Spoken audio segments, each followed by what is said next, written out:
Mobile பார்க்க போலாம். மொபைலை தொட்டுக்கலாம். மொபைல் காணாம போயிடுச்சு. ஆசையான மொபைல் காணாம போயிடுச்சு. சரி என் அத்தை எங்கள் மாமா பையனை தொட்டு பார்க்கலாம். அவங்க காணாம போகிறான்னு பார்க்கலாம். எதுக்கு நிம்மதி?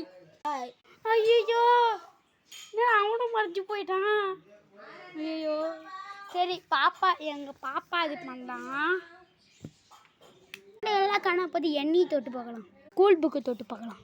ஸ்கூல் புக்கில் இருக்குது அது போதும். ஐயோ போலியே. இப்போ எங்கள் சாரும் எங்கள் மாமா பையன் மாதிரி தான் இருப்பார். எங்கள் அச்சோச்சும் எங்கள் மாமா பையன் மாதிரி எங்கள் சாரு முடிச்சுன்னு கேட்குறாரு. ஐயோ ஜாலி ஜாலி எல்லாருமே போயிட்டாங்க. நான் மட்டும் தான் வீட்டில் நீ தொட்டு பார்க்கணும்.